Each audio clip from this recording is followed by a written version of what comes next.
은사 투영이 뭐냐면은 어떤 특별한 자기에게 주신 하나님의 은혜를 가지고 모두 투영해 보는 것입니다. 왜 저렇게밖에 못하지? 이런 식으로.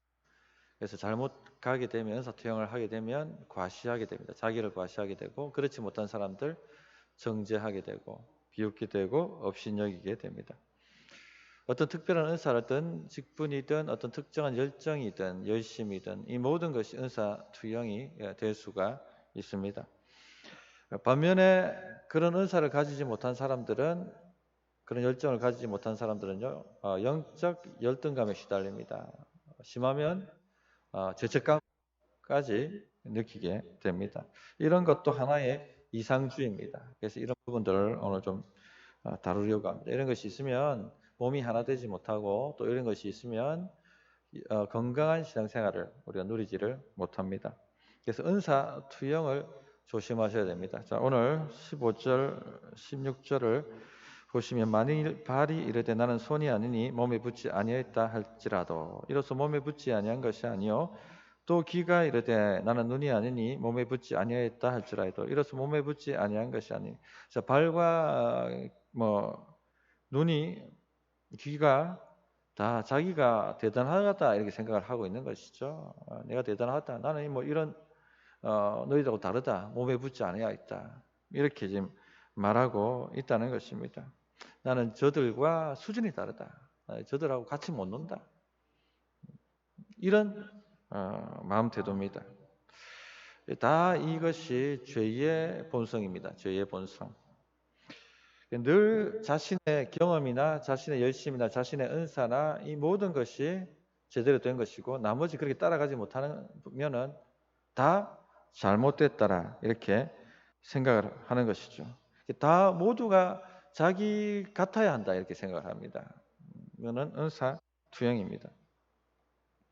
우리 모두는요 자기만의 경험을 가지고 있고 그 경험을 렌즈 삼아서 다 보고 있습니다. 다 그렇게 봅니다. 모든 경험들 또 모든 사람들을 그와 같은 렌즈로 보죠. 예수님을 만날 때 뜨겁게 만나시는 분들이 있습니다. 뭐 예를 들면 잘 아시는 윤치원 목사님 같은 분은 고등학교 때 예수님을 만났는데 이 목사님이 기도를 해주시는데 배에서 뜨거운 기운이 올라오더랍니다. 그것이 막 올라와서 자기 목을 때리고 입을 열고 밖으로 튀어나오는데 방언이 그렇게 막 쏟아져 나오더랍니다. 일주일 동안 입만 열면 방언이 나왔다고 합니다. 그러면서 더러운 것과 영적으로 더러운 것과 깨끗한 것이 구별이 되더랍니다. 어디에 어떤 영들이 붙어 있는지도 보여지기 시작하고 이런 식으로 예수님을 만나는 경험이 있습니다. 뜨겁게 만난 것이죠. 뜨겁게. 계속 일주일 내내 뜨겁게 방언으로 기도하고 반면에 어떤 분들은 굉장히 조용히 만납니다. 그냥 예수님이 나를 사랑하시고 나를 위해 죽어주셨다는 것이 그냥 믿어지는 것이죠. 그리고는 예배가 자연스러워지고 찬양이 자연스러워지고 교회 활동이 자연스러워지고 이렇게 믿으시는 분들이 있습니다. 자, 그런데 뭐가 옳습니까? 둘 다가 옳죠. 각자에게 은혜 주신 바가 다 다른 겁니다. 그런데 은사 투영을 하게 되면 어떻게 될까요? 뜨겁게 예수님을 만난 사람은 왜 신앙생활 저렇게 하냐? 예수님 잘못 만난 것 같다. 왜 뜨거움이 없느냐? 그렇게 바라보게 되겠죠. 반면에 조용히 주님을 만난 사람들은 왜 저리 광신적인가? 뭔가 불안하다. 그런 식으로 판단을 하게 됩니다. 자기 경험만 정상이라고 생각을 하게 되는 것이죠. 그리고 남의 경험은 미치지 못한다. 수준 이하다. 이렇게 생각을 하는 것입니다. 그래서 모두 다 자기 경험대로 신앙생활을 하도록 만들려고 하는 마음이 생기기 시작합니다. 그래서 방언하시는 사람들은 모두가 방언해야 된다고 생각하기 시작하고 그렇지 않은 분들은 잠잠히 기도해야 된다고 그렇게 주장을 합니다. 이런 식으로 갈등이 생기죠. 삭다 은사 투영을 했기 때문에 이런 갈등이 생기는 것입니다. 그러나 우리가 아셔야 될 것은 주신 은혜가 다 다르다는 겁니다. 18절, 19절.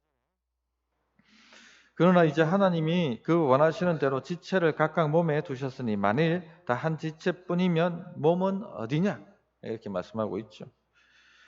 원하시는 대로 지체를 각각 몸에 두셨다. 다 다르다는 것입니다. 다 각자가 다릅니다. 여기에 계신 분들 한 분 한 분 다 따져보십시오. 나와 똑같은 사람 아무도 없고, 나와 똑같이 신앙생활 하는 사람 아무도 없고, 나와 똑같이 하나님을 경험하고 체험하는 사람 아무도 없습니다. 다 각각 다른 것입니다. 여기 모이신 분들도 은사도 다 각각 다릅니다. 교회에 기여하는 바도 다 각각 다릅니다. 다 하나님이 각각 다르게, 그러나 한 몸이 되도록, 그렇게 한 몸을 구성하고 세워갈 수 있도록 불러주셨다는 것입니다. 여기에 다 이렇게 우리가 그 하나님의 은혜를 따라 모인 것입니다. 성도님들, 우리 자식을 키워봐도 아시지만 내 뱃속에서 난 아이도 다 똑같지 않습니다. 다 각각 다르다는 것 지난주에도 한번 말씀을 드렸습니다. 누구는 짜장면 좋아하고 누구는 된장찌개를 좋아하고 식성도 다 각각 다릅니다. 생활하는 것도 다 다릅니다. 절대 나와 같을 수가 없습니다. 그러니까 나의 경험, 나의 열정을요 전부라고 생각하시면 절대 안 됩니다. 나에게 주신 은혜일 뿐이다. 이렇게 받아들이셔야 됩니다. 우리는요 잘 양육하고 그 훈련하면 다 똑같이 될 수 있다고 착각합니다. 이게 이상주의입니다. 우리 아이들 양육해보면 알지 않습니까? 첫째 아이 양육하는 방식이 먹혀들었다 할지라도 둘째 아이는 그렇게 안 되잖아요. 교육으로 될 문제가 아닙니다. 왜? 하나님이 주셨기 때문에 그런 부분들을. 이 사람에게 통했지만 저 사람에게는 통하지 않을 수가 있습니다. 자, 우리는 통하지 않으면 쉽게 낙인을 찍어버립니다. 쓸모없는 사람이라고, 수준 이하라고 실망을 합니다. 이런 것이 다 분열의 틈을 만들어버립니다. 우리는 맞고 나머지는 다 틀렸다라고 말할 때 이미 갈등과 분열은 시작되는 것입니다. 이런 식의 은사투영은요, 특별히 누구한테서부터 생기냐면 특별히 열심히 있는 사람들, 열심히 헌신하시는 분들, 열심히 헌신하시는 분들이 조심하셔야 될 이상주의가 바로 은사투영입니다. 혹 나는 다른 사람들을 그렇게 바라보고 있지 않는지 그렇게 생각을 한번 점검을 해보십시오. 이런 은사투영이 있으면요, 목장 모임 가면 너무 힘들 거예요.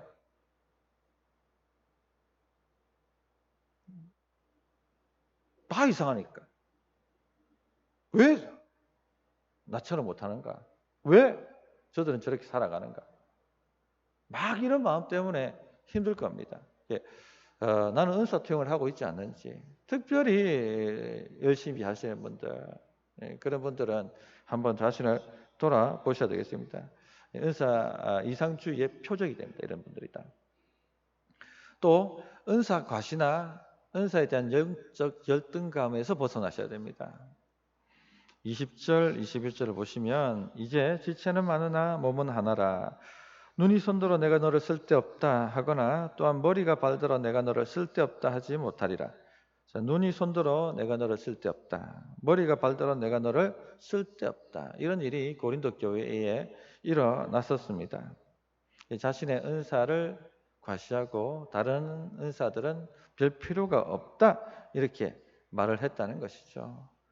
자신의 은사를 과시하는 사람은 드러나는 은사를 가진 사람들이었습니다. 이런 분들은 드러나지 않는 은사를 가진 사람들 업신여겼죠. 너는 쓸데없다. 너는 필요가 없다. 그래서 드러나는 은사를 가지신 분들은 교만해졌고, 드러나지 않는 은사를 가지신 분들은 영적 열등감에 시달렸습니다. 이런 문제는요, 오늘날 교회에도 그대로 가지고 있습니다. 우리가 조심하지 않으면 이런 영적 오류에 빠져들게 됩니다. 한때 하루 7시간 기도해야 한다고 주장하는 목사님 아시죠? 예, 그분이 세미나도 하고 책도 내고 유행을 했었습니다. 큰 교회도 하시고 영적 역사도 일어나고 하니까 7시간 기도하면 막 이래 됩니다 하고 7시간 기도해야 됩니다. 7시간 기도하지 않으면 목사도 아니다 뭐 이런 식의 막. 자, 많은 분들이 도전을 받았을까요? 아니면 영적 열등감에 시달렸을까요? 예, 영적 열등감에 시달렸습니다. 7시간 자고 7시간 기도하고 어떻게 합니까 그러면? 이거는 그분에게 주신, 그분이 만약 그렇게 하고 있다면 특별한 영적 은사입니다. 은사. 사람이 하는 게 아닙니다. 하나님의 은사가 임해서 성령께서 그렇게 하도록 능력을 베푸신 것이에요. 그분의 능력이 아니라는 얘기입니다. 특별한 은사죠. 그런데 그걸 갖다 은사 투영해버리니까 그런 식으로 과시를 해버리게 되고 많은 사람들을 영적인 패배자로 만들어 버리는 우를 범하는 것입니다. 또 한때 또 온 전국을 뒤흔들었던 세미나가 있었죠. 전도 세미나. 뭐 한 해에 뭐 100명씩 몇백 명씩 전도하시는 분. 뭐 이름만 들어도 뭐 아시잖아요. 고구마도 나오고 막 이런 것도 막 나왔던 그런 은사. 그것도 다 은사입니다. 은사. 자, 그런 세미나 갔을 때 도전을 받습니까? 영적 열등감을 받습니까? 많은 분들이 영적 열등감을 받습니다. 도전 별로 안 받습니다. 각 교회가 다투어서 모시고 세미나를 하지만 저는 부목사로 있으면서 그러는 거 보면서 너무 답답하더라고요. 도전을 받는 사람이 없습니다. 몇 있습니다. 그런데 많은 분들이 영적 열등감이 시달려요. 왜 그렇게 못 살아내니까? 영적 은사, 전도의 은사를 받으신 분들은요, 모든 생각이 전도에 꽂혀 있습니다. 식당에 가도 주변 식사하는 사람들이 전도하기 시작하고, 여행을 가더라도 하나님 제 우편과 좌편에 영혼 구원받을 사람들 붙여주십시오. 여기 여행 가시는 분들 그렇게 기도하고 가시는 분 없죠? 좀 편안하게 가고 싶잖아요. 버스를 타면 옆에 누군가 전도의 대상자가 와가지고 그 사람 갈 때까지 얘기하고 붙들고. 이렇게 할 수 있는 사람은 특별한 은사를 받으신 분들입니다. 그것을 일반화시켜 버리게 되면, 그렇게 투영해 버리게 되면 그렇게 살지 못하는 사람들 다 영적 패배자가 되는 것이죠. 우리는 어떻게, 보통 대부분 사람들 어떻게 전도합니까? 직장생활 열심히 하시고 예수님 말씀대로 믿음 따라 그렇게 성실하게 살아가십니다. 그러다가 옆에 분들이 어렵고 힘든 일이 있으면 교회 한번 나와봐. 이렇게 우리가 전도하지 않습니까? 또 교회에서 전도 행사가 있으면 마음 크게 먹고 맨날 며칠을 기도했다가 전도진을 메면서 한번 교회 와볼래? 하고 말하는 것이 우리가 하고 있는 전도입니다. 이것도 큰 것입니다. 그런데 그렇게 전도하는 사람들은 다 영적 패배자가 되는 것이죠. 이것은 탁월한 그분만에게 주어진 은사이기 때문에 그런 것입니다. 저를 청년 때 가르쳤던 담당 목사님이 이런 은사를 갖고 계신 분이셨어요. 택시를 타면 그 택시 기사한테 전도하고, 이발소에 가면 이발하는 동안 전도하고, 목욕탕에 가면 때밀어 드리겠습니다 말하고 앉아서 전도하고. 이것은 특별한 은사죠. 그렇게 이제 우리 청년들을 훈련시키셨는데 도전을 받습니다. 도전을 받고 도전을 받을 수 있죠. 한번 해봅니다. 시도해봅니다. 그런데 어려워요. 힘듭니다. 은사는요, 기쁩니다. 은사는 기쁩니다. 그런데 은사를 못 받은 사람은요, 그게 짐이 됩니다. 의무감이 되고 패배감을 느끼고. 그러면 은사가 온 것이 아니거든요. 은사를 받으면 내 힘이 아니라 주의 능력으로 하기 때문에 쉬워요, 그게. 기쁩니다 하면 할수록. 또한 능력이 나타나요. 역사가 나타납니다. 일반적이지 않다 하는 것을 아셔야 됩니다. 또 우리 주변에 보면은 성경을 다독하시는 분이 있습니다. 그죠? 성경을 많이 읽고 또 많이 쓰기도 하고 또 성경을 이해하려고 하는 열심과 열정을 가지신 분들이 있습니다. 성경을 많이 읽으시면 1년에 몇 독을 하시는 분들은요, 그렇지 못한 사람들을 굉장히 업신여길 수가 있습니다. 성경을 많이 읽으면 겸손해져야 될까요? 교만해져야 될까요? 겸손해져야 되는데 은사 투영하면 교만해집니다. 저 사람들은 왜 신앙생활 하면서 성경을 갖다 못 읽나? 왜 일독도 못하는가? 그런 식으로 정지해버리기 시작하죠. 그게 하나님께서 그분에게 주시는 은혜입니다. 은혜. 제가 대학교 다닐 때 예수님 만나고 난 다음에 일어난 일이 하루에 성경을 40장, 50장 읽지 않으면 잠이 오지 않았어요. 꼭 밥을 먹지 않은 것, 영적 허기가 져서 반드시 40장, 50장 성경을 읽어야지만 해소가 되는 것입니다. 예, 학교 다닐 때도 강의 시간 비는 타임마다 빈 강의실에 앉아서 성경만 읽어요. 성경만. 얼마나 단지 송이 꿀보다 주의 말씀이 달다고 하는데 정말 단 거예요. 먹을 때마다 이해는 안 돼도 드립도 읽는데 이 족보 같은 것도 읽을 때도 너무나도 은혜가 되는 거예요. 달고 기분 좋고 즐겁고 행복하고 그게 하나님 그때 특별히 주신 은혜입니다. 은혜. 그 은혜의 시간이 한 2, 3년 지났는데 2, 3년 지나고 나니까 이제 읽으려고 해도 안 읽어지는 거예요. 그렇게. 은혜입니다. 하나님이 주신 특별한 은혜입니다. 그것을 투영해서 그렇지 않으면 모두 다 쓸데없다고 말하지 않아야 하는 것이죠. 그런데 은사 투영하면요 모두 다 쓸데없다라고 얘기합니다. 교만해지게 되고 자기 은사를 자랑하게 됩니다. 자, 은사는요 교회를 세우라고 주시는 하나님의 은혜인데 이것이 교회를 세우는 것이 아니라 오히려 교회를 해되게 만드는 것이죠. 갈등을 조장하고 사람들과 관계를 파괴하고 교회가 건강해지지 않도록 만들게 되는 놀라운 일이 일어나게 되는 것입니다.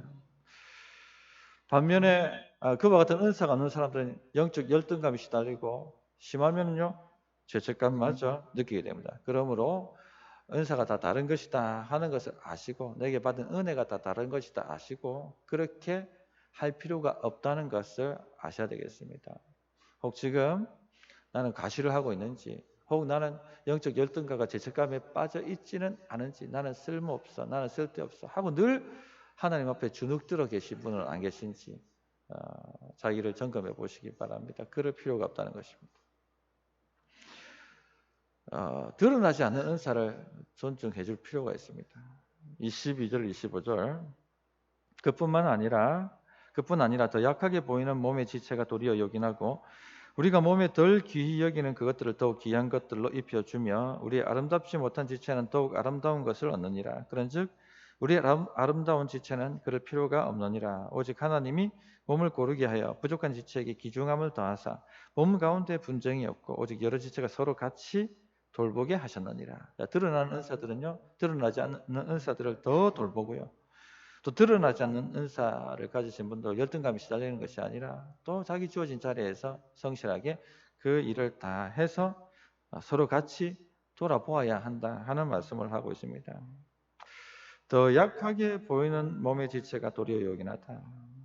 우리가 몸에 덜 귀히 여기는 그것들을 더욱 귀한 것들로 입혀주며 우리의 아름답지 못한 지체는 더욱 아름다운 것을 얻느니라.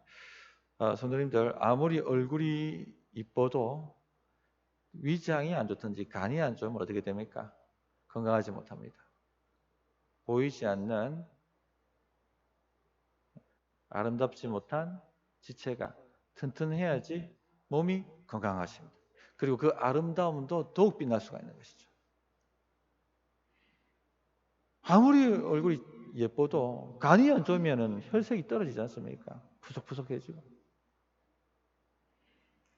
모든 것이 다 제 기능을 발휘해야지 더 빛나게 되고 더 건강하게 되는 것입니다. 마찬가지입니다. 교회도 드러나는 은사가 있고 드러나는 직분이 있고 그렇지 못한 은사가 있고 그렇지 못한 직분이 있습니다. 드러나지 못하는 것, 직분도 드러나지 못한 은사도 중요합니다. 대단히 중요합니다. 근데 우리는요 드러나는 은사만 과도하게 집중하고 높이고 바라볼 때가 있어요. 대단한 것처럼 여긴단 말입니다. 예를 하나 드리겠습니다. 우리 성도님들, 선교사님들 굉장히 대단하게 생각하시잖아요. 저분들은 다른 민족한테 가서 이 한국 땅에서 편하게 살 수 있는 삶을 다 포기하고 다른 민족에 가가지고 정말 큰 일을 하고 있다. 타국 땅에서 복음을 위해서 애쓰고 고생한다. 이렇게 아주 사역 선교사들 대단하게 그렇게 집중하고 여기는 경향이 있습니다. 그런데요, 그분들에게 주신 은사 따라 하는 겁니다. 억지로 하는 것도 아니고 기쁨을 하고 있는 것이죠. 그들은 국내에 있으면 슬픕니다. 국내에 있으면 행복하지 않아요. 왜? 그들의 은사가 아니기 때문에. 그들은 선교지에 가야지 행복한 거예요. 선교지에 가야지 살맛이 나는 거예요. 가끔 선교사님 들어와가지고 한국에 돌아가지고 교제할 때가 있습니다. 그러면 빨리 가고 싶어요. 한국에 있으니까 너무 힘들다는 거죠. 빨리 돌아가서 거기 있는 현지 교인들을 보기를 원한다고. 그렇게 말씀하시는 분이 있습니다. 비자가 안 돼가지고 좀 한국에 와서 체류하고 있다가 그런 말씀하시는 거예요. 이건 진짜 은사죠. 은사입니다. 은사. 국내에 사역하는 목사들도 자기의 은사를 따라 여기 있는 겁니다. 덜 중요하고 덜 귀하고 뭐 이런 것이 아니라는 얘기입니다. 각각의 은사를 따라서 주어진 위치에서 최선을 다하고 주를 위해서 봉사하고 있는 것이죠. 교회 사역도 마찬가지입니다. 교회 사역도 주신 소명대로 은사대로 하는 것입니다. 덜 귀중하고 덜 뭐 가치가 있고 없고 이런 것이 아니란 얘기입니다. 모두 다 주어진 맡겨진 위치에서 최선을 다하는 것, 그겁니다. 그거 기뻐서 하는 것이니까. 그러므로 드러나는 은사는 드러나지 않는 분들을 존중해야 되고, 또 드러나지 않는 분들은요, 드러나지 않는다고 열등감 느끼거나 쓴뿌리를 가질 필요가 없습니다. 자기 위치에서 주어진 것을 기쁨으로 해나가면 되는 것입니다. 그럼 하나님께서 더 아름다운 것으로 입혀주시는 역사가 나타나게 되는 것입니다. 말씀 정리하겠습니다. 자, 서로 은사가 다 다르고 서로 받은 은혜가 다 다르고 서로 받은 영적 열심이 또 신앙 스타일이 다 다릅니다. 서로 다른 것을 인정하고 존중해 줘야 됩니다. 다른 사람들보다 열정이 있고 또 영적 경험이 많다고 해서 과시하거나 다른 사람들을 깔보는 것은요, 그리스도의 몸에 해를 끼치는 것입니다. 또 그런 드러나는 그런 것이 없으신 분들도 열등감과 죄책감 느끼지 마십시오. 주어진 은사에 충성하는 것입니다. 받은 한 달란트면 한 달란트에 충성하는 것입니다. 그래서 우리 교회는요, 과시도 없고 열등감도 없는 건강한 교회가 되기를 바랍니다. 목장에도요, 그냥 있어만 줘도 은혜가 되시는 분이 있죠. 그분의 은사입니다. 목사님 제가 집사님 아무것도 하지 마세요. 그냥 있어만 줘도 은혜가 됩니다. 있어주는 게 은사입니다.